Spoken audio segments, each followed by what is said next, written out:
Hello SKMB family. Well, it's hard to believe that Thanksgiving and Halloween are already in the rearview mirror. You know, here at the Gunther household, we're already talking about getting out the Christmas decorations. And you look outside and it's a warm, sunny day. Yikes, it's all going by so fast. Well, you know, folks, in our present reality of uncertainty, and I would say even some desperation, I've been soaking in Jesus' words on the Sermon on the Mount, specifically Matthew chapter 5 verse 3, where Jesus teaches that the poor in spirit are blessed. Now the Message Bible shapes it this way: you're blessed when you're at the end of your rope. Jesus was speaking of people who understood their position before a holy and sovereign God. It describes a posture of the heart, a desperate awareness that one is spiritually bankrupt before God.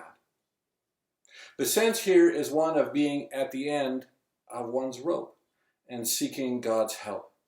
Jesus says these humble souls receive God's approval and divine joy. They are blessed. Now, if you think about Jonah knew desperation.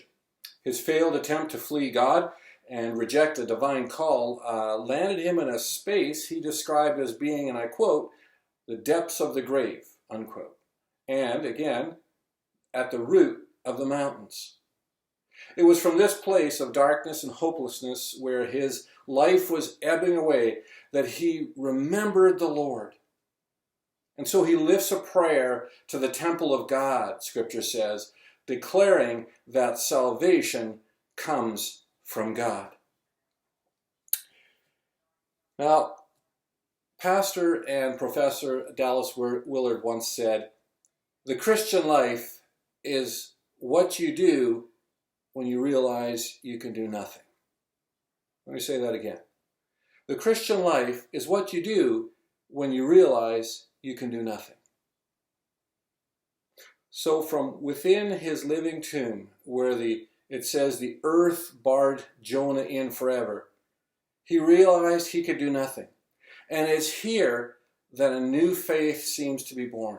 A trust in God that's stripped of selfishness and self-centeredness and self-reliance. Makes one ponder, is genuine, God-pleasing faith birthed out of desperation? Jonah's narrative points us in that direction. And perhaps Job's story ushers us to a similar conclusion. After suffering devastating losses and crippling physical ailments, after arguing with God and God's purposes, a new faith seems to be born. For he writes this, my ears have heard of you, but now my eyes have seen you. So I think that both Jonah and Job saw the one who does not reject a broken and repentant heart. The one who is close to the brokenhearted and those crushed in spirit. For both Jonah and Job, in their desperation was also, I would suggest, deliverance. Yes, from the dark realities of their immediate physical circumstances, but perhaps more importantly, deliverance from hearts and agendas and attributes that were more about themselves than about God. Come to think of it, our own salvation from the devastating consequences of sin, which we were powerless to do anything about, fits here as well. Jesus was right. In desperation, we can be truly blessed. And so let me conclude again with another quote from Dallas Willard, who says, God's address is at the end of your rope.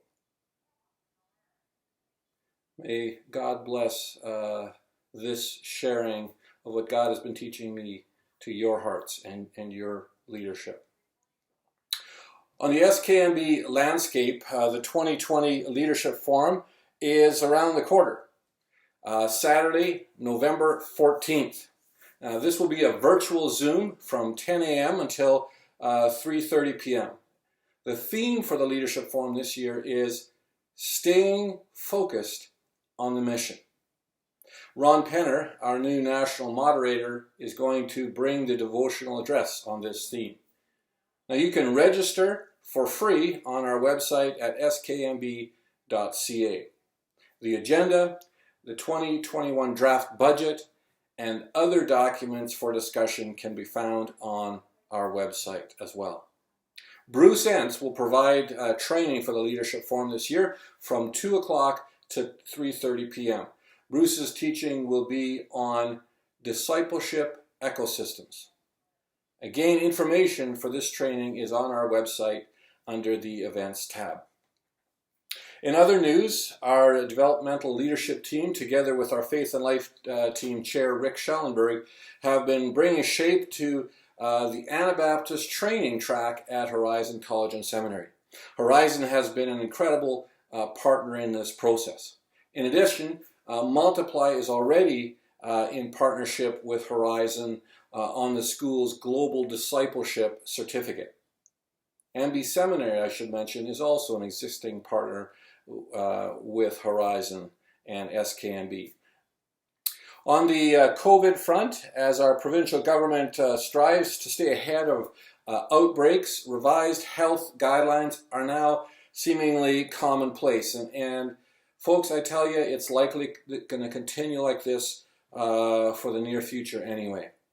Our Interfaith Working Group continues to meet with government liaisons, both listening to their plans and them hearing our concerns. And I remind you again that they do attempt to engage us toward a resolution if a conflict arises. Please continue to pray for this team and to pray for our benevolent government on this basis. You know, folks, we have all read the growing reports of fines issued to individuals and businesses and in particular one church for blatant disregard of the health guidelines. The fines have ranged from $2,000 up to $10,000. So this is serious, and we should take it that way. And remember, no church is an island. If one goes rogue, we all pay the price in Saskatchewan. Maybe not in fines, but definitely in reputation and gospel witness. Now, folks, the pandemic is a season. For example, the pandemic of 1918 lasted 2 years. I hope ours doesn't last that long, but you know, it really is in your best interest to prepare for strict guidelines until summer of 2021.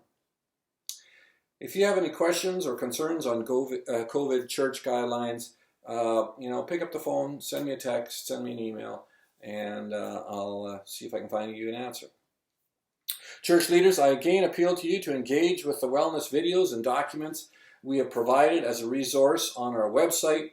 Leadership, staff, and lay are I get it. You guys are under considerable stress and anxiety in this uncertain circumstance we find ourselves.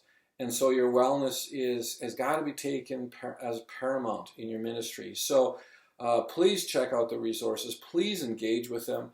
They're easy to use, easy to distribute, and I think will be a real blessing to you as leaders. So finally, be encouraged. God is with us. He's got you, and He's got this. Stay focused on the mission of advancing the gospel and making disciples. God bless you and make you an incredible blessing to others. Bye for now.